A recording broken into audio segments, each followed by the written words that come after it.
ละขอเจริญสุขกับศรัทธาญาติโยมสาธุชนคนดีทุกผู้ทุกท่าน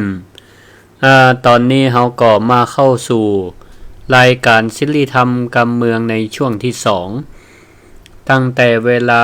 3 ทุ่มถึง4 ทุ่มเนาะโดยพระครูศิริธรรมบัณฑิตนะเจ้าอาวาสวัดมิ่งเมืองมูลตำบลพิชัยอำเภอเมืองจังหวัดลำปางนะก็ได้นำรายการศิริธรรมการเมืองมามาจามาฮือกับศรัทธาทั้งหลายได้ฟังก่อนรับก่อนนอนในเวลา3 ทุ่มถึง4 ทุ่มก็สืบเนื่องจากตะกี้เนาะได้ไปแล้ว1ช่วงละนะตั้งแต่2 ทุ่มถึง3 ทุ่มนะเกี่ยวกับนะจ๋าเล่านะเหตุการณ์ให้ฟังนะว่าได้ไป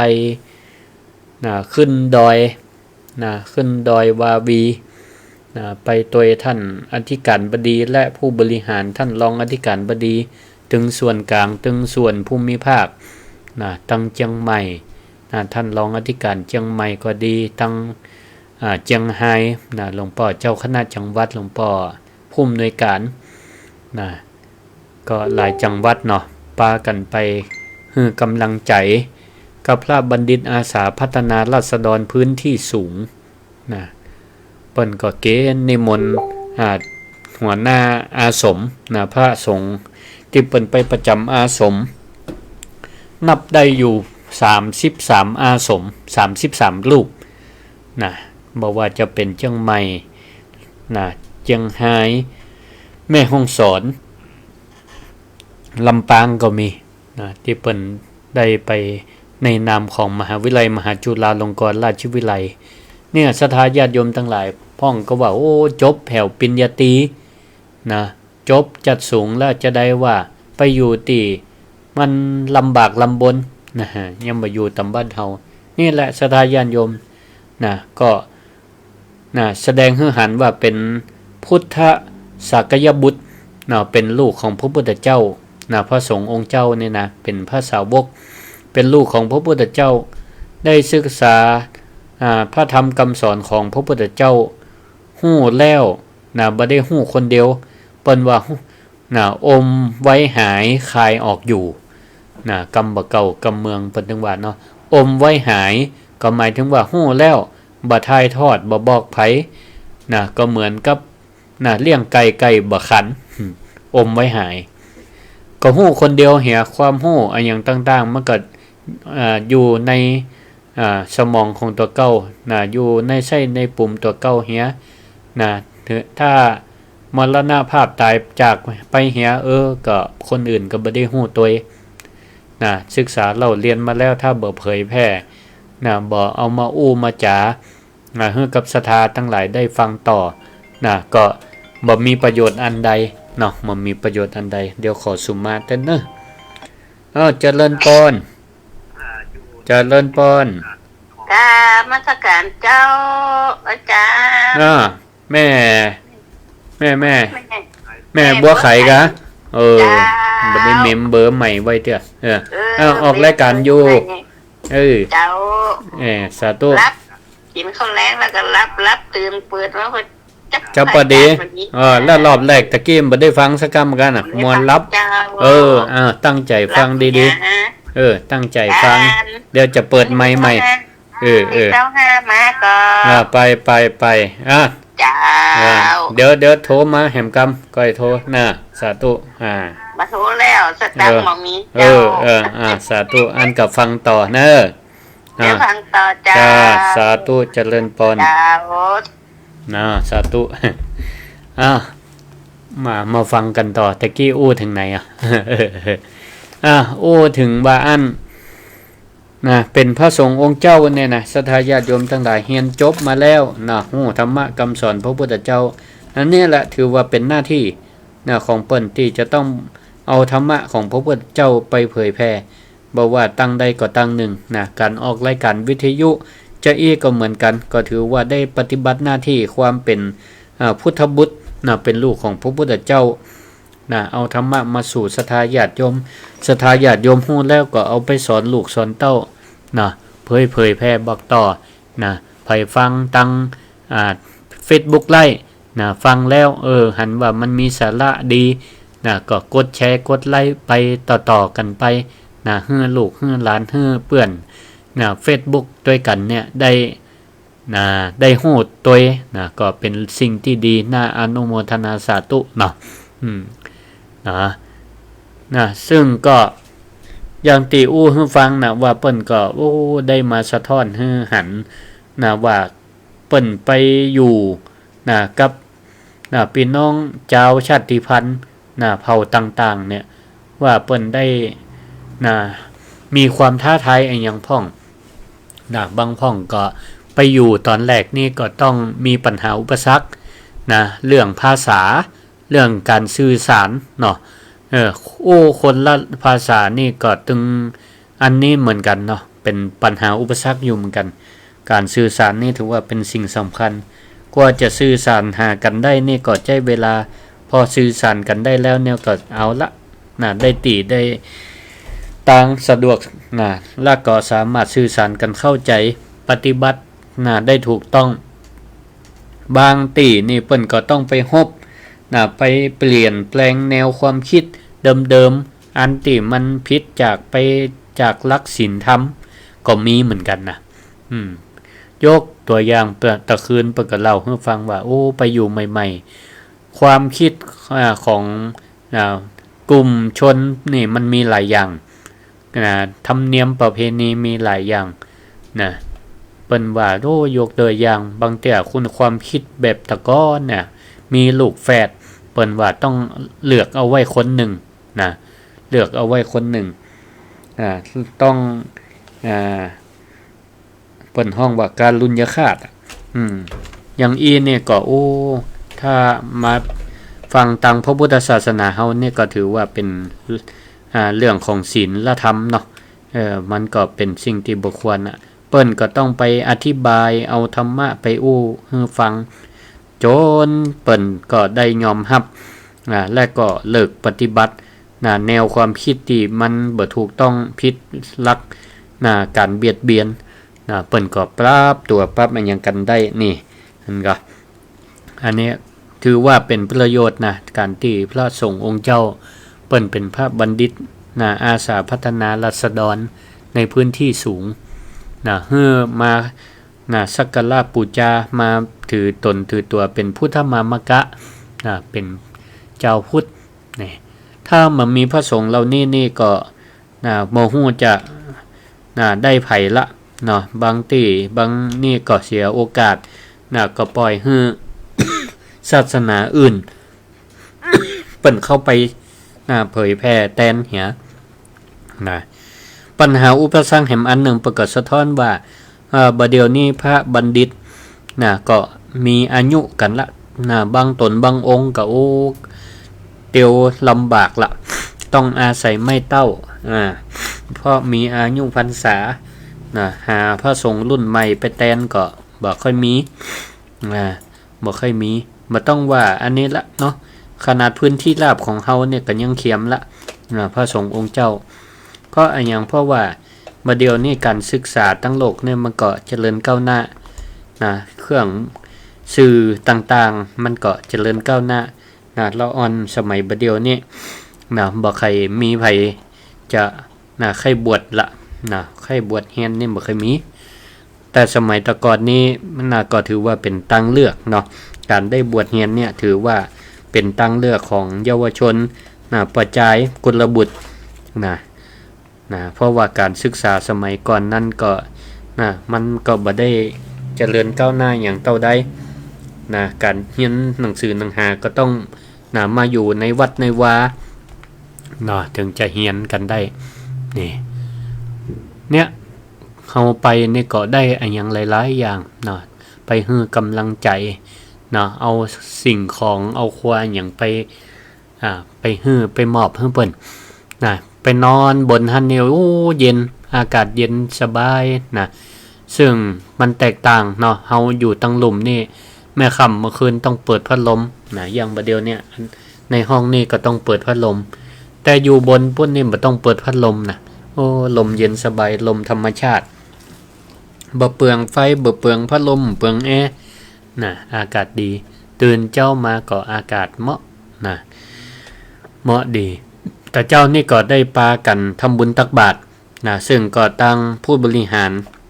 นะท่านอธิการบดีเพิ่นก็ได้คือบริวารนะเจ้าบุคลากรของวิไลของมหาวิทยาลัยนะได้เอาครัวมาม่าปลากระป๋องขนมอะไรอย่างตั้งหลายไปสมทบนะก็มีเจ้าบ้านนะเจ้าบ้านนะชาติพันธุ์นะเจ้าเย่าเปิ้นก็เอาครัวของตั้งหลายนะเจ้าอิวเมียนนี่นะเปิ้นก็ไปเอาข้าวสารอาหารแห้งนะของที่เปิ้นนะหิมาหาได้ก็เอามาร่วมกันใส่บาตรอู้คนจันนักจันหลายเนอะนี่ศรัทธาญาติโยมตั้งหลายคนบนดอยเนี่ยเปิ้นหุ่มนะหุ่มกินหุ่มต้านหุ่มทำบุญตั้งบาตรเหมือนกันนะบ่แปะกับนั่นตั้งหลุมตั้งหลังแล้วนะประเดี๋ยวนี้นะปากันมาใส่บาตรนี่เปิ้นก็คะแนนว่ามีผู้นำเนาะผู้นำทางด้านศาสนานะเปิ้นก็เป็นผู้ตามที่ดีนะเป็นผู้ตามที่ดีนะแล้วก็หลังจากที่ตาเจ้านี้ได้ทำบุญตักบาตรแล้วฉันภัตตาหารเจ้าแล้วนะเปิ้นก็แบ่งข้าวต้มมาเลี้ยงนะโอ้ครูบาอาจารย์หลายตนหลายองค์ฉันอิ่มฉันล้ำนะคนละถ้วย2ถ้วยแสดงว่าเปิ้นก็ทำด้วยความใส่ใจนะทำปรุงอาหารด้วยความใส่ใจนะพอฉันอย่างกันเรียบร้อยก็เดินทางลงมานะลงมาก็ปากันมาแวะฉันนะเข้าตีวัดปงตำนะปงตำตีอำเภอชัยปราการนะปงตำอำเภอชัยปราการซึ่งก็ท่านเจ้าวาดนะประเรียนทำตกเก้าประโยคกันนะไปเป็นเจ้าวาดนะเป็นรักษาการอยู่ที่หั่นมีพระสงฆ์องค์เน้นอยู่ตัวก็เป็นหลาย10รูปศรัทธาก็ต้อนรับครับสู้ดีนะเลี้ยงอาหารนะกับเข้าเมืองทั้งนั้นนะถวายนะหมู่เฮาก็ปากันไปมอบสิ่งของให้พระสงฆ์องค์เน้นตัวไปถวายทุนการศึกษาเปิ้นตัวฉันเพลเสร็จแล้วก็ไปปุ้นแหมตีนึงนะวัดแม่อีดนะวัดแม่อีดนี่อยู่ตำบลเจียงดาวนะอยู่อำเภอเจียงดาวจังหวัดเชียงใหม่ไปให้กำลังใจนะน้องเน้นอันนี้ก็เป็นกลุ่มพระภิกษุสัมมเนรศูนย์การเรียนรู้โพธิยาลัยศูนย์โพธิยาลัยนี่มันเป็นเปิ้นห้องว่าเป็นศูนย์นะให้ความรู้แก่ละอ่อนตีบ่มีเปิ้นห้องว่าบ่มีสัญชาติเนาะเป็นกลุ่มชาติพันธุ์ไทยใหญ่นะที่อันบ่มีสัญชาติไทยเปิ้นก็รับนะเป็นมาอยู่ศูนย์การเรียนรู้แล้วก็ให้ความรู้แล้วก็ให้วุฒิการศึกษานะให้เปิ้นได้มีความรู้นะโอ้เป็นสามเณรตัวน้อยๆนะมาหลายตีหลายตังนะก็เอาอันครัวของเอาทุนการศึกษาไปมอบให้นะก็สามเณรก็จะได้มีกำลังอกกำลังใจในการศึกษาเล่าเรียนนะอันนี้ก็เป็นแห่งกลุ่มหนึ่งนะที่เปิ้นได้โอกาสจากมหาวิทยาลัยมหาจุฬาลงกรณราชวิทยาลัยเนี่ยมจรนี่นะเปิ้นก็มีพันธกิจ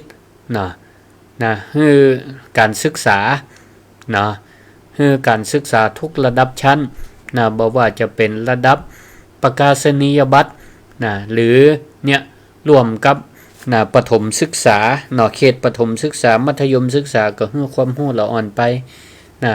เมื่อเขามีความขยันหมั่นเพียรเรียนจบแล้วก็เรียนต่อในระดับปริญญาตรีโทเอกนะตามกำลังความสามารถของละอ่อนนี่ก็ถือว่ามหาลัยเป็นสถานที่ที่เปิดโอกาสให้นะกุลบุตรนะให้แม้แต่คนทั่วไปศรัทธาบัดเดียวเนี่ยญาติโยมคนธรรมดาก็เรียนได้นะบ่ว่าจะเป็นหลักสูตรใดก็ตามนะเขาแนะว่ามีความภาคเพียร นะเฮียนเสาร์ติดก็ได้นะทำการทำงานไปตัวเฮียนไปตัวก็ได้นี่ก็นอกจากนั้นเราก็มีการวิจัยนะวิจัยชุมชนนะบูรณาการให้เปิ้นสามารถนะมีนะการดำรงเลี้ยงชีพนะตามหลักพระพุทธศาสนานะด้วยความสันติสุขด้วยหลักปรัชญาเศรษฐกิจพอเพียงบูรณาการกับหลักพระพุทธศาสนาพ่องนี่อย่างนี้นะแล้วก็นอกจากนั้นมีการบริการวิชาการแก่สังคมบริการพระพุทธศาสนาแก่สังคมนี่การตีพระสงฆ์ด้านด้นเอาธรรมะไปสอนบนดอยนะอันนี้ก็ถือว่าเป็นการบริการพระพุทธศาสนาแก่สังคมนะวันนี้เปิ่นก็ไปตึงหื้อถุงยังชีพนะแล้วก็พระสงฆ์พระบัณฑิตอาสาเปิ่นก็ไปหื้อถุงยังใจก็คือเป็นการเอาธรรมะไปต่อลมหายใจหื้อกับศรัทธาญาติโยมเพิ่นทั้งหลายได้ฟังได้ปฏิบัติอยู่ดีมีสุขนะตามหลักพระพุทธศาสนานี่ศรัทธาญาติโยมท่านทั้งหลายเนาะการที่เฮาไปเนี่ยไปแค่วัน2วันเนี่ยเฮายังรู้สึกว่ามันมีความลำบากนะการใช้ชีวิตของเฮานี่มันบ่เป็นปกติเหมือนกับเฮาเคยอยู่แต่การที่พระบัณฑิตอาสาเนี่ยศรัทธาญาติโยมทั้งหลายลองรับตาเกิดพอเตอะนะเปิ่นไปอยู่ไปกินไปนอนไปจำพรรษาเป็นปีๆเปิ่นต้องใจความอดทนขนาดไหนเนาะใจมาฮักในอยู่บ่ได้นะท่านอาจารย์พระมหานพดลสุวรรณเมธีประกาศเล่าให้ฟังอยู่เสมอเปิ่นต้องว่าแล้วถ้าบ่มีความอดทนเนี่ยนะตึงอยู่บ่ได้เนาะต้องอยู่ต้องบ่มีความกลัวนะพร้อมที่จะอยู่คนเดียวได้เพราะว่าอาสมแม่ค่ำเมื่อคืนศรัทธาญาติโยมประกาศปิกบ้านปิกจองล่าเฮาอยู่คนเดียวเองเนาะอันนี้แต่คืนนี้ไปนี่ก็ยังอุ่นใจห้องว่านอนในเต้นข้างๆนี่ก็ยังมีเปื้อนอยู่แต่คืนนี้นอนกันหลายบักกองรับห้องก็ไผรับก่อนได้เปรียบห้องก็หงสีทำงานหงสีเข้าทำงานตั้งข้างๆบึกห้องนะแต่กันยังดีอุ่นอกอุ่นใจว่าบ่ได้นอนคนเดียวบ่ฮู้สึกกลัวหยังได้แต่คืนนี้นอนใกล้พระเจ้านอนตั้งหลังพระเจ้าองค์ใหญ่ก็อบอุ่นใจไปนะอบอุ่นใจไปนี่ศรัทธาญาติโยมทั้งหลายนะการที่เปิ้นพระบัณฑิตอาสาได้อยู่เนี่ยถือว่ามีคันธิธรรมนะมีคันธิธรรมพอสมควรนะอาตมาเนี่ยไปสัมผัสพอแล้วเนี่ยพอจะทอดว่า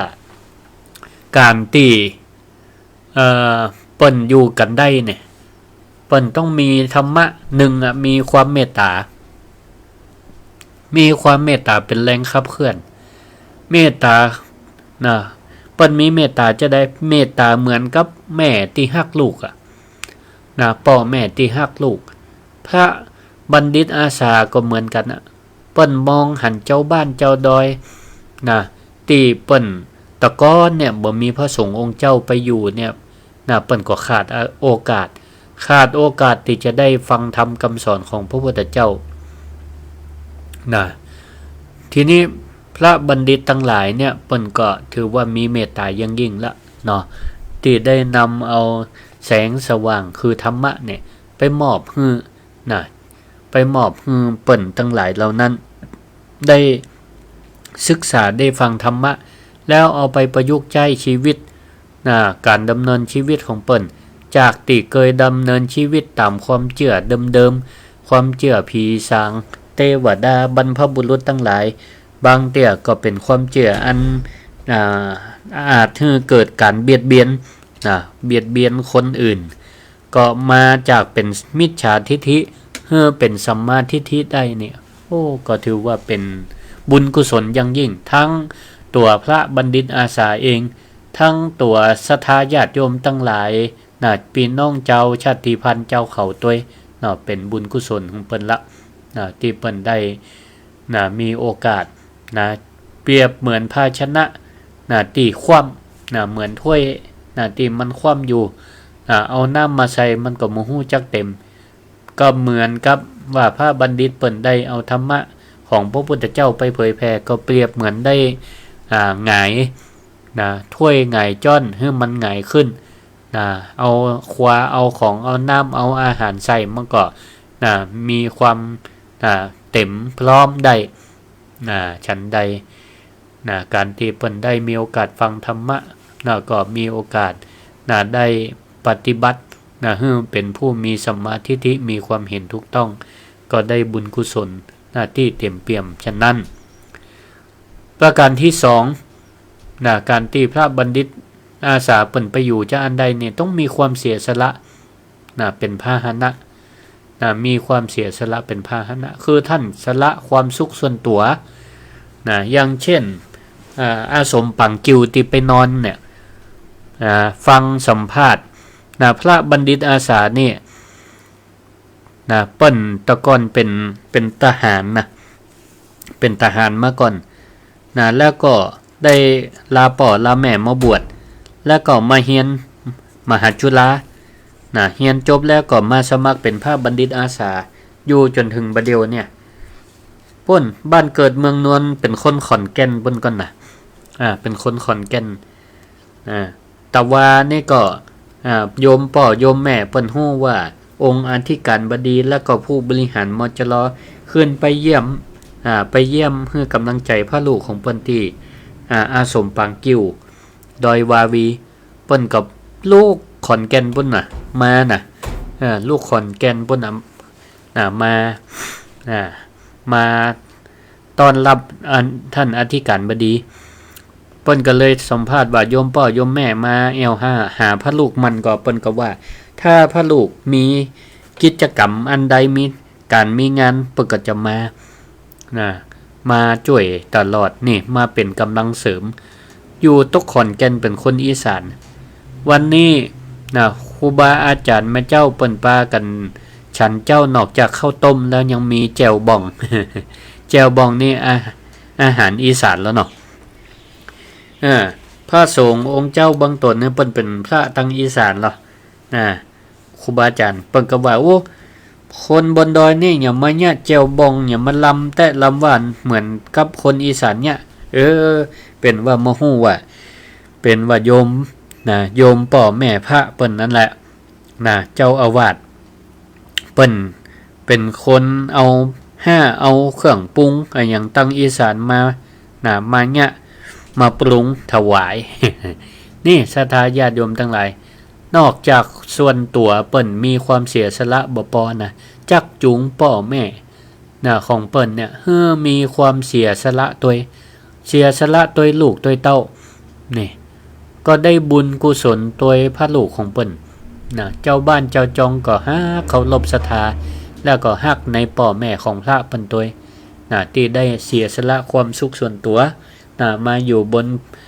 ป่าบนเขาบนดอยจะอีกประการที่3ประการที่3นี่แสดงว่าพระบัณฑิตอาสา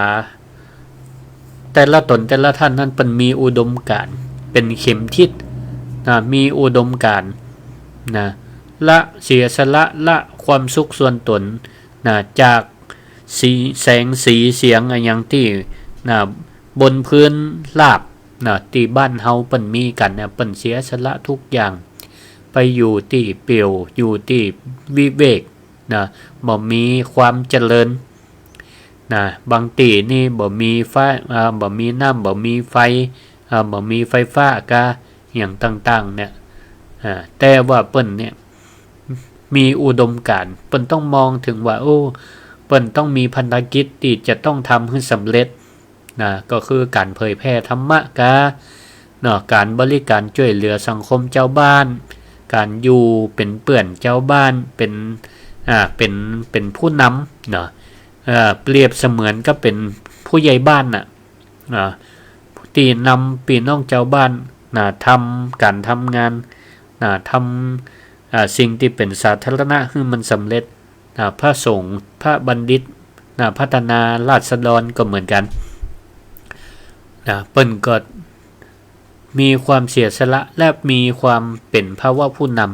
ำมุ่งเป้าไปหาเจ้าบ้านเจ้าจองนำมวลชนทั้งหลายไหว้พระสวดมนต์กาบรรยายธรรมเพื่อฟังกาหรือว่านำสร้างนำแปลงสิ่งที่เป็นโบราณวัตถุศาสนวัตถุสร้างปั้นพระเจ้าก็ดีแปลงวิหารศาลาบนท่านก็ดีนี่ก็ถือว่าเป็นการอนุรักษ์วัฒนธรรมชาติพันธุ์และก็ดูแลรักษาสิ่งแวดล้อมในป่าไปด้วยกันเพื่อความรู้ที่ถูกต้องกับเจ้าบ้านเจ้าจองเจ้าชาติพันธุ์บ่ฮือทำป่าเลื่อนลอยกาอย่างกาเนี่ยเปิ้นก็คอยชี้นำชี้แนะเปิ้นเหล่านั้นเนี่ยได้ปฏิบัติตามมีความศรัทธาเลื่อมใส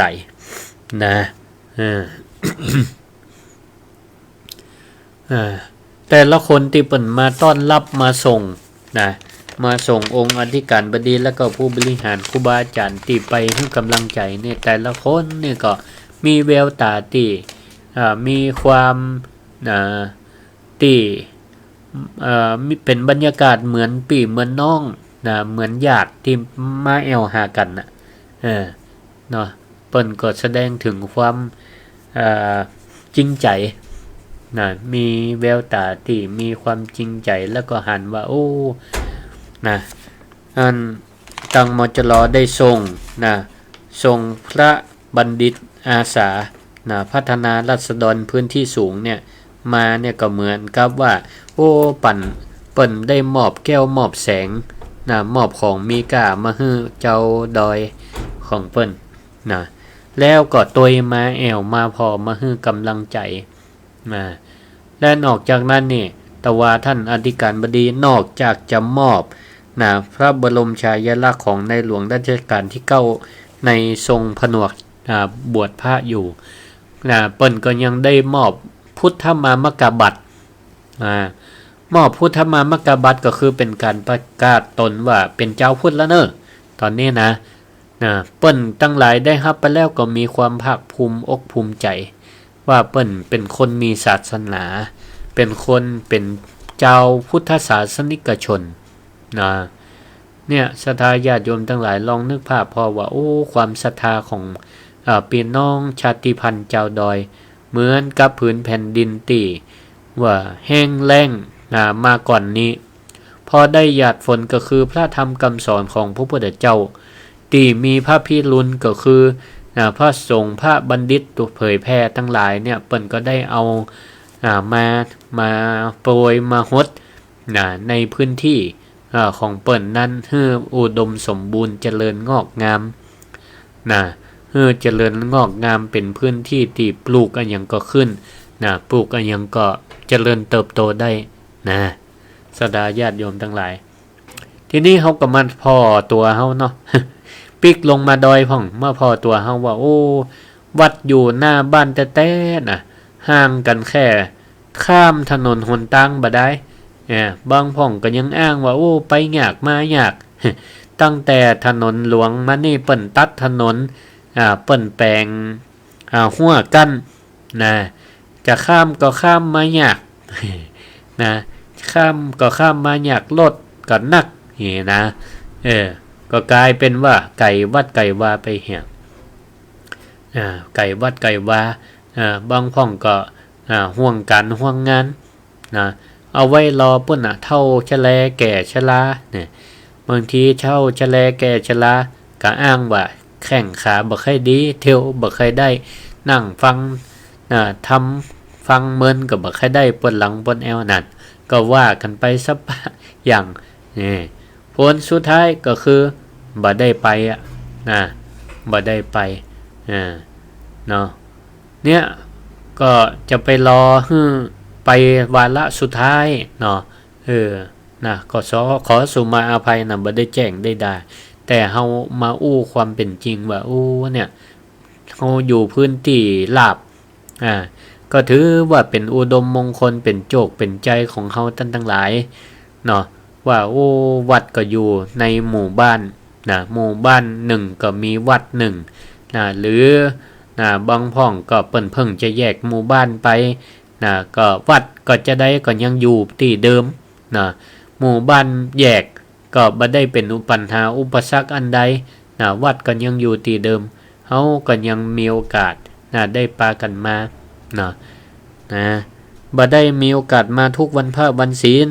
เทศกาลเปิ้นมีกิจกรรมงานบุญอันใดก็มาร่วมมาร่วมพิธีกรรมเปิ้นมาช่วยเอาบุญมาหอมกัน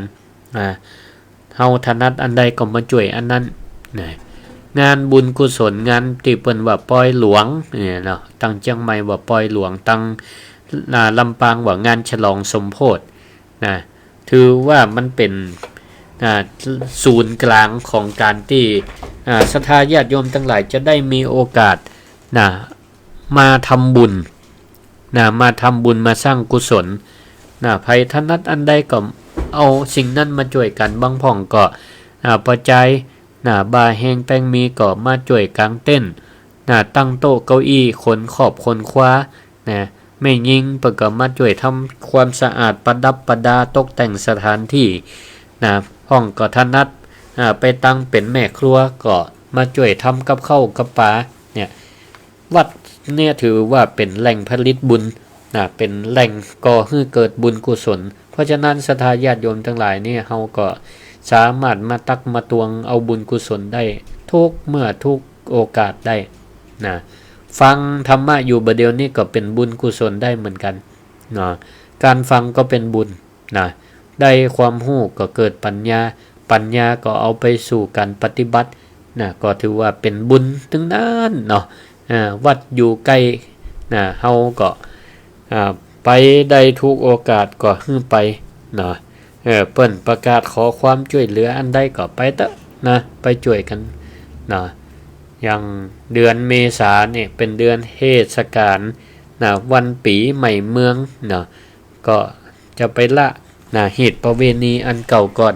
เคยปฏิบัติอย่างใดก็มันเป็นไปเหมือนเดิมหรือมันจะปรับจะปรุงไปตามบริบทแห่งการเวลาที่มันเปลี่ยนไปพ่องก็บ่เป็นอย่างแต่ก็ขอรักษาเหตุลักษณ์เอาไว้ให้ลูกให้หลานเขาได้จือได้จำได้หันแล้วก็ให้เขาได้ปฏิบัติตามอย่างถูกต้องแต่ถ้าเขาบัดเนี้ยให้เขาฮู้เขาหันเขาก็จะนึกว่ามันบ่มีประเพณีวัฒนธรรมมันก็จะก่อยๆหายไปเพราะเขาอ้างว่าพ่อแม่บ่ได้ทำไว้ให้หันเขาก็เลยว่าสิ่งนั้นมันบ่มีนี่ศรัทธาญาติโยมทั้งหลายเพราะฉะนั้นเนี่ยในอนาคตธรรมเนียมปฏิบัติประเพณีวัฒนธรรมของเฮาเจ้าเมืองเฮาเนี่ยมันจะมีอยู่คงไว้ก็เพราะหมู่เฮาท่านทั้งหลายมันจะหายไปก็เพราะหมู่เฮาท่านทั้งหลายเช่นกันขึ้นอยู่กับเฮาท่านทั้งหลายเหมือนกันเนาะเพราะฉะนั้นบัดเดียวเนี่ยบรรดาองค์กรปกครองท้องถิ่นก็ดีตั้งจังหวัดก็ดีเปิ้นก็ได้ลื้อฟื้นวัฒนธรรมอันดีงามของหมู่เฮาท่านทั้งหลายเอาไว้จะไปให้มันสูญหายดีบ่ดีจัดอื่นประเทศเปิ้นบ้านเปิ้นก็มีวัฒนธรรมคล้ายๆเฮาเปิ้นหันเฮาอ่อนแอบ่ติบ่ญะบ่สืบต่อกันไปเปิ้นก็จะเอาไปเป็นของเปิ้นเฮียเปิ้นก็จะไปอ้างไปจดลิขสิทธิ์ว่าเป็นประเพณีฮีตของเปิ้นกลายเป็นว่าแหมน้อยวันหน้าวันตาคนต่างชาติต่างภาษาเปิ้นก็จะไปเมืองที่เขาไปจดลิขสิทธิ์เอาเหียเขาก็มาพอมาแอวบ้านเฮาละตึงวันนี้เศรษฐกิจของเฮานี่มีความมั่นคงมีความมั่นคงเจริญรุ่งเรืองได้อันหนึ่งเนี่ยก็เพราะประเพณีวัฒนธรรมอันดีงามที่หมู่เฮาเจ้าพุทธเฮาท่านทั้งหลายเนี่ยได้สืบได้ทอดได้ปฏิบัติกันมาและก็ หลายเปอร์เซ็นต์เกือบ100%น่ะส่วนมากคนเปิ้นมาพอก็ประเพณีวัฒนธรรมพระพุทธศาสนาเฮานี่แหละเนาะเจริญปอนว่าจะได้นมัสการไหว้ตาเจ้าดันแม่บรรเย็นว่าได้รอบ2อีแม่ว่ามันอีแม่จะบอกคือดันพระอาจารย์ว่ามันสิมาเก้าหนึ่งปฏิบัติธรรมหนึ่งเจ้าทุกวันอาทิตย์เลยเจ้าโอ้อนุโมทนาอีกะสุดยอดปฏิบัติธรรมถึง5 โมงเกินจนถึง2 ทุ่มนี่ก็เจ็ดกันแล้วเจ้าโอ้ดีมากเลยอ่ะรักษาไว้เนอะจังมี40 กว่าคนน่ะเจ้าโอ้กี่คนก็40 กว่าคนนะเจ้าโอ้ดีเข้มแข็งดีมากเลยเนอะจังนี่แม่ก็ไปทุกครั้งการเกษตรเปิดก็จะปาไปเวลาวันอาทิตย์ไหนว่างก็ปาไปวันนั้นก็ปาไปวันน้ำตกอย่างแจซ่อนก่อนแล้วก็มาช่ำฝาไทยเจ้าโอ้ดีกะน่าอนุโมทนาแต่เนี่ยเป็นตัวอย่างที่ดีมากเลยเนอะปากันไปคู่2-3การเนี่ยเจ้าทำเกษตรก็ปาไปเจ้าสาธุโอ้อนุโมทนาวันสีมดเก่าเนาะเนี่ยก็เป็นพ่อบาทสมเด็จพระเจ้าอยู่หัวเคยเสด็จน่ะนี่เนาะเจ้าไปเนี่ยอย่างก็ยกจอฟ้าเนาะยกจอฟ้าสมัยหลวงปู่อันพระราชธรรมอลังการเนาะเป็นเจ้าวาดเนาะใช่แล้วจังเนี่ยรักษาไว้เนอะดีละอนุโมทนาโอ้หลวงปู่เปิ้นฮู้ด้วยญาณวิถีจิตอนุโมทนาแต่ละเนาะจังมีแม่ไปกันแต่ว่าตาคนเฒ่าเนาะคนหนุ่มก็มีเจ้าโอ้ดีน่ากะนั่นแหละคนเฒ่าเนี่ยเฮือคนหนุ่มหันคนหนุ่มก็เนี่ยต่อไปเฮือคนลูกคนหลานเหลนก็ได้หันต่อเขาก็ได้ปฏิบัติต่อจะไปเฮือมันหายเน้อสาธุแม่ก็ไปเจ้าเวลานี้ก็เป็นสูงอายุปีนึงแม่ก็ไปเวลาก็มาอาทิตย์ก็ปฏิบัติธรรมเนี่ยเจ้ายินดีตัวชื่นชมเจริญพรเจ้าแม่บรรเย็นบรรสีหมดเกล้าเปิ้นก็อันได้โทรเข้ามาแลกเปลี่ยนเรียนรู้เปิ้นว่าโอ้ยแม่กับอันญาติธรรมพุทธศาสนิกชนบ้านสีหมดเก้ามีการปฏิบัติธรรมทุกวันศีลกะตั้งแต่แมลงจนถึง2 ทุ่ม5 โมงแรงถึง2 ทุ่มดีขนาดที่วัดมิ่งเมืองมูลอาตมานี่ก็เปิดโอกาสให้ศรัทธาญาติโยมเจ้าพุทธของวัดมิ่งเมืองมูลแล้วก็บ้านใกล้เรือนเคียงตังปงวังชัยบ้านห้วยยางที่อยู่ต่ำใกล้เนี่ยปกป้ากันมาทำวัดสวดมนต์เหมือนกันนะอันนี้เอาชั่วโมงเดียวนะวันศีลเวลา1 ทุ่มถึง2 ทุ่มเมินนักแกก็เดียวกว่าเปิ้นจะหลาบเอา1 ชั่วโมงก่อนเปิ้นว่าบ่เป็นหยังการทำภาวนานี่นะการทำสมาธิภาวนาเนี่ยเปิ้นว่าทำหมอกอย่างก็จ้างกระพริบหูงูแลบลิ้นจ้างกระพริบหูงูแลบลิ้นกำเดียวก็ถือว่าได้ก็เป็นบุญเป็นกุศลเป็นสมาธิได้เหมือนกันแล้วอนุโมทนากับศรัทธาญาติโยมหรือว่าใครจะเข้ามาแลกเปลี่ยนเล่าสู่กันฟังแฮมก็ได้เนอะว่าจะได้แฮมแม่บรรเย็นพระอาจารย์เจ้าทุกวันอาทิตย์เจ้าวันอาทิตย์สาธุขอสุมาภัยวันอาทิตย์ขอบคุณมากสาธุแม่ศรีกุลเจริญพรว่าจะได้ชัดเจนนี่นะชัดเจนดีสาธุจ้าเป็นกำลังใจจ้าสาธุเนื่อว่าจะเล่าให้ฟังว่าตั้งหนองล่องปนมีกิจกรรมอย่างพ้องอิ่มใจกะมีอย่างพอจวนกันกะเนยเอาอย่างอันแม่บรรเย็นสีหมวดเก้าเปิ้นว่ามีการรวมตัวกันปฏิบัติธรรมทุกวันติดเจ้าสาธุขอบคุณที่โทรหากันเจริญพร บางตีบางตังเนี่ยก็ศรัทธาเนี่ยป้ากันทำเองก็ดีเป็นสิ่งที่น่าอนุโมทนายินดีชื่นชมกับหมู่เฮาท่านทั้งหลายก็ได้ได้จ่าเปรียบเทียบเล่าสู่กันฟังว่าเจ้าดอยเนี่ยเปิ้นก็ของที่เปิ้นคาดเปิ้นเขียมเนี่ยเปิ้นก็ตึงใครได้ใครมีพอมีพระเปิ้นไปนำเนี่ยเปิ้นก็ดีอกดีใจเนาะตั้งเฮาก็เหมือนกันเนาะเฮานี่ถือว่าซ้ำได้โอกาสได้เปรียบเพราะฉะนั้นอาศัยความได้เปรียบเนี่ยรักษาเอาไว้เนาะมีวัดมีวามีพระสงฆ์องค์เจ้าก็ช่วยกันสนับสนุนให้เปิ้นได้อยู่กู้กับหมู่เฮาท่านทั้งหลายได้นำหมู่เฮาได้ทำสร้างกุศลสร้างกิจกรรมอันเป็นสิ่งเป็นประโยชน์ให้ลูกให้หลานให้ละอ่อนคนทั้งหลายรุ่นหลังเนี่ยได้หุ้นได้หันได้ปฏิบัติตามเนาะเจริญปอนตามนมัสการเจ้ารอบ2แม่อ้อยใครได้2หนอมเดี๋ยวนี้ใครได้2อะไรยัง2ขาวล่ะเดี๋ยวกันเดี๋ยวไอ้นี่เดี๋ยวพิมพ์เจ้าได้กะพ่อบอกคนนักได้เลยเดี๋ยวจัดการให้เเจ้าถ้าได้แล้วจะเอิ้นบอกสาธุ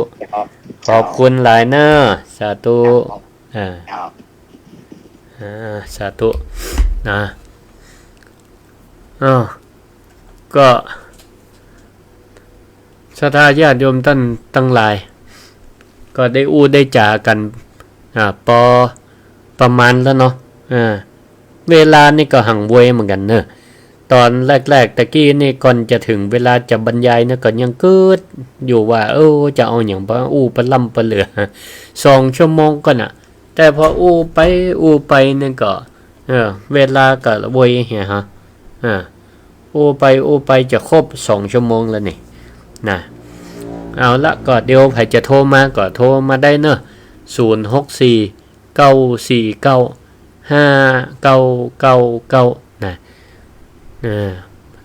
ออกมาวันก่อนวันหลังนั่นก็พ่องก็ว่าโทรบัตันเปิ้นวันนี้นี่ถ้าจะตันละตังเชียงใหม่อย่างมื้อนั้นเปิ้นก็บ่ได้ลิงก์ก็เปิดโอกาสให้หมู่เฮาเจ้าลำปางเนี่ยเปิ้นว่าโทรเต็มที่เลยวันนี้โทรเต็มที่ก็อนุโมทนาติดตามตั้งFacebook ไลฟ์ก็มี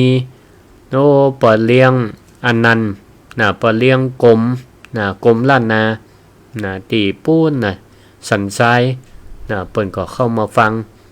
คอมเมนต์โดยอนุโมทนาสาธุโยมชุติการรอดพยัญอันนี้ก็ฟังถึง2 ช่วงถึงช่วงแรกช่วงที่2แล้วก็โยมศรีธรเปรมจิตแล้วก็อาจารย์มจรละปูนหนุ่มละปูนคนเมืองเหนืออันนี้เปิ้นก็โฆษกประจำเมืองละปูนเมืองพระแม่จามเข้ามาตักมาตายโยมแม่ไพลินจันทวงศ์ก็เข้ามาฟังสาธุอนุโมทนาบางพ่องก็ฟังบัดตันช่วงไล่สดก็มาฟังย้อนหลังได้Facebook ไลฟ์นี่มันเก็บได้ประมาณ30 วันใครเข้ามาฟังแล้วก็กดไลค์กดแชร์ได้อนุโมทนาถือว่าเป็นการเผยแพร่กรรมน้ำกรรมธรรมเพื่อศรัทธาญาติโยมทั้งหลายได้ฟังบางพ่องที่ยังรับบัดนอนกันเตี้ยนี่1ก็ฟังเป็นเปื้อนพระครูสิริธรรมบัณฑิตอันที่2ปุ้นรอฟังซอตั้งท่านอาจารย์พระมหาสมชาตินี่เปิ้นจังเอาซอมาเปิดหล่อใจให้กับศรัทธาสำหรับคนที่บัดรับบัดนอนเตี้ยเอาไว้สุดท้ายพุ่น4 ทุ่มเป็นต้นไปไผห่มฟังซอก็รอฟังต่อก็ มีนิทานเรื่องหนึ่งจะเล่าให้ฟังในช่วงรอสถาโทรเข้ามา0649495999นะมีนิทานอยู่เรื่องหนึ่งนะมีคนตุกคนหนึ่งเนาะตุกขนาดล่อนเล่ขอตานไปวันเสื้อผ้าก็ปุดก็ขาดวันหนึ่งก็ไปป้าเปื้อนเก่าตีได้กลายเป็นเศรษฐีเปื้อนเศรษฐีหันก็เอ็นดูสงสารป้าไปเลี้ยงเข้าเลี้ยงเหล้ายาปลาปิ้งจนคนตุกคนเนี่ยยาโจกคนนี้ก็รับไปรับไปอันนี้โทรตังไลน์เจริญป้อนเจ้าสาธุแม่ก็จะรอฟังซอต่อนั่นจังหวะแล้วบัดรับมานอนนี่บ่เจอันมารับมานอนบ่เจถ้าฟังพระครูซิริถ้าฟังซอฟังกาตั้งแต่ทุ่มบุญละเหมือนกันสาธุขอบคุณหลายเจริญพรว่าเอาเล่นมาได้เนอะอนุโมทนายินดีด้วยก็ฟังนิทานต่อคนตุกนี่ก็เปิ้นเลี้ยงเหล้าจนเมารับไปก่อนที่เปื้อนเศรษฐีจะเดินทางไปทำธุระต่อในเมืองด้วยความฮักปรารถนาดีต่อเปื้อนก็อยากจะให้เปื้อนเนี่ยตั้งตนตั้งตัวเป็นคนดีมีห่างก็เปิ้นได้ก็เลยเอาเพชรเม็ดงามเพชรเม็ดหนึ่งราคาแพงอยู่เหมือนกันเอาเย็บซ่อนไว้ในแต่เคปเสื้อกันหนาวของปัจจัยตุกเปื่อนคนนี้ไว้ก็หวังว่ามันตื่นขึ้นมาแล้วเนี่ยเปื่อนจะเอาไปขายแล้วก็มีชีวิตดีขึ้นแต่พอปัจจัยเปื่อนยาโจกคนนี้ตื่นขึ้นมาแล้วบ่ปะเปลี่ยนเศรษฐีก็เลยกลับไปใช้ชีวิตเล่ร่อนขอตันเหมือนเดิมอดหนาวอดหิวโดนคนดูถูกสารพัดสารเพผ่านไปหลายปีวันหนึ่งก็เดินโซซัดโซเซไปปะเปื่อนเศรษฐีคนเดิมแห่งข้างหนึ่งเปื่อนเศรษฐีก็หันกระตกอกตกใจกันเนาะแทนที่มันจะป้นจากเป็นคนตุกมันก็เปื่อนเศรษฐีก็เลยถามว่าจะได้ว่าคิงนี่เป็นขอต้านอยู่อย่างเก่าเฮาเปื่อนเฮาเนี่ยเฮาเอาเพชรเม็ดหนึ่งซ่อนไว้ในตะเข็บเสียหิงบ่เอาบ่ฮู้ตัวเลยกะ เปื่อนบ่ฮู้ตัวเลยกะเปื่อนยาโจกคนนี้ก็ตกใจรีบสวมตะเข็บเสียตีตัวเก่าใส่คุมมาหนาวเป็นตลอดหลายปีก็มีแต่ปรากฏว่าเพชรเม็ดนั่นก็ยังอยู่แต่ก็ให้มาก็เลยให้ตัวเก่าเพราะตัวเก่าตุกลำบากอดหิวมาเมินทั้งที่ว่ามีของมีกะมีทรัพย์อยู่ติดเนื้อติดตัวแต่เนี่ยมันเข้ากับสำนวนไทยที่เปิ้นว่าศรัทธาเปิ้นว่าใกล้เกลือกินด่างใกล้เกลือกินด่างแต่มีของกะมีกะอยู่กับเนื้อกับตัวแต่บ่ฮู้เนื้อฮู้ตัวก็เป็นคนตุกอยู่เหมือนเก่านี่ศรัทธาญาติโยมทั้งหลายเรื่องนี้สอนอย่างเฮาฮู้พ่องใจยาจกนี่ก็คือเจ้าพูดบางคนนี่ที่มีธรรมะคำสอนของมีกาของพระพุทธเจ้าเอาไว้เปิ้นเอาสอดเอาไว้ฮื้อเฮาเนี่ยเป็นปริศนาธรรมฮื้อเปิ้นเจ้าพูดบางคนเนี่ยได้ศึกษาแต่ก็บ่ได้ศึกษาบ่ได้กึดบ่ได้มึงอย่างสักอย่างบ่ได้มึงเปิ้นแนะนำคำสอนอันดีเอาไปประยุกต์ใช้ก็บ่ได้เอาไปก็เปรียบเหมือนกับเพชรที่เศรษฐีเปิ้นเอาฮื้อก็บ่ได้เอาไปแลกเปลี่ยนเพื่อทำให้ชีวิตตัวเก่านั่นมันดีขึ้นเปรียบก็เหมือนกับมีธรรมะอยู่แต่ก็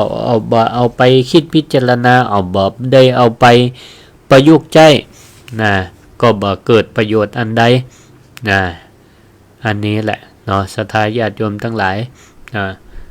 ดังนั้นเฮาท่านทั้งหลายกำลังฟังรายการอยู่นี่ก็ขอให้หมู่เฮาท่านทั้งหลายที่อยู่พื้นที่ราบเฮาเนี่ยนะจงภูมิอกภูมิใจนะแล้วก็ลุกขึ้นมาตื่นตัวนะว่าเฮาท่านทั้งหลายนั้นมีของดีอยู่แล้วมีสถานีวิทยุนะธรรมะนะบ่ว่าจะเป็นคลื่น 106.5 ก็ดีคลื่นสีขาวก็ดีคลื่นวัดไฟหินก็ดีคลื่นสวทคลื่นอันยังก็ตามที่เปิ้นมีให้ฟังมีครูบาอาจารย์กอยเอาธรรมะนะมาเผยแพร่กว่าจะได้แต่ละอย่างเนี่ยนะเปิ้นก็ไปศึกษาไปอ่านไปค้นคว้านะไปรวบรวมเอามาให้เฮาทั้งหลายนะได้ฟังนะได้พิจารณาก็ถือว่าเฮาเนี่ยเป็นคนมีโชคนะมีโชคดีที่สุดนะที่เฮาได้มีโอกาสฟังธรรมะเอาธรรมะไปประยุกต์ใช้ในการทำงานในการครองเรือนในการแก้ปัญหาเนาะแก้ความขัดแย้งในครอบครัวก็ดีนะได้ฝึกให้เฮานั้นนะเป็นคนสร้างบารมีบ่ว่าจะเป็นความอดทนนะสร้างปัญญาสร้างความเพียรนะสร้างหลายๆบารมีนะก็ขอให้เฮาท่านทั้งหลายภาคภูมิใจไว้เถอะเนาะส่วนพระที่เปิ้นไปใช้ชีวิตบนป่าบนดอยนะเอาธรรมะไปให้ศรัทธาญาติโยมที่อยู่บนพื้นที่สูงเนี่ยเปิ้นยังอีดกว่าเฮาลำบากกว่าเฮาแฮมนะเปิ้นก็ยังสู้นะมีขันตินะทำเพื่อคนอื่นเฮาก็เหมือนกันเนาะก็ต้องมีความภาคภูมิใจแล้วก็มีความอดทนนี่บ่เต่าเพิ่นนะแต่ว่าเฮาก็สามารถที่จะสร้างบารมีเนาะสร้างบารมีได้นะก็ขอให้ศรัทธาพี่น้องเฮาท่านทั้งหลายเนาะนะก็ขอฝากบทกลอนที่สรุปในค่ำคืนนี้ไว้ว่าขึ้นยอดดอยลอยธรรมพระนำชี้หวังให้มีแสงสว่างกลางพนาพระบัณฑิตอุทิศตนพ้นนินทาเปลี่ยนหยาดเหงื่อเป็นศรัทธาน่านิยมมองชาวดอยคอยทำนำชีวิตช่างมุ่งคิดแสวงบุญน่าชื่นชมย้อนมองเราชาวราบมัวกราบลมของดีจมอยู่ใกล้ตัวไม่กลัวเกรงเจริญปอนเจ้าแม่พิสมัยเจริญปอนท่านพระครูขึ้นไปตีดอยแล้วก็ตีเปิ่นเอาอันนี่ก็เจ้าพ่อก็ป่ามาถวายนั่นแหละท่านพระครูสั่นไร่ว่ะก็เลือกฉันเอากะ ปกไปตัวห้องปกมาหมากระป๋องอันเป็นกระป๋องไปตัวห้องเอียกะก็ไม่ก็ห่วงพระครูว่ามันฉันได้ไหวเนาะเป็นถอดไข่ยังสู้อยู่มีอยู่โอ้น่าอนุโมทนาบุญเพิ่นเนาะสาธุสาธุเหล่ามันนี่เนาะโอ้อนุโมทนาบุญด้วยเนาะเดี๋ยวละวันหลังไปเอาจะไปมันได้ถามก็จะไป12 ปันนาวันผูกแมลงปิกมาวันที่25เนอะเดินทางปลอดภัยเลยจ้ะสาธุเนอะขอบคุณไปกับเส้นทางเดินเนอะสาธุคืนนี่บ่ได้ยินแม่บัวลอยโทรมาแล้วฟังหัวนี่สาธุนะก็ศรัทธาญาติโยมท่านทั้งหลายเนอะค่ำคืนนี้ก็ได้นำเสนอเกี่ยวกับประสบการณ์ได้ไปดอยวาวีไปให้กำลังใจพระบัณฑิตอาสาเปิ้นได้ฮู้ได้หันอันใดก็มาเล่าให้ศรัทธาญาติโยมทั้งหลายฟังเอาละในค่ำคืนนี้เวลาหมดเวลารายการศิริธรรมกำเมืองในค่ำคืนนี้ก็ขอลวดลาศรัทธาไว้เพียงเท่านี้ขออนุโมทนาขอบคุณเนอะที่ได้ติดตามรับฟังตั้งแต่ต้นจนจบ2 ชั่วโมงขออนุโมทนากับศรัทธาญาติโยมท่านผู้ฟังทั้งหลายขอให้อยู่ดีมีสุขอายุมั่นขวัญยืนนอนรับฝันดีกูผู้กูคนอายุวันโนสุขังปะลัง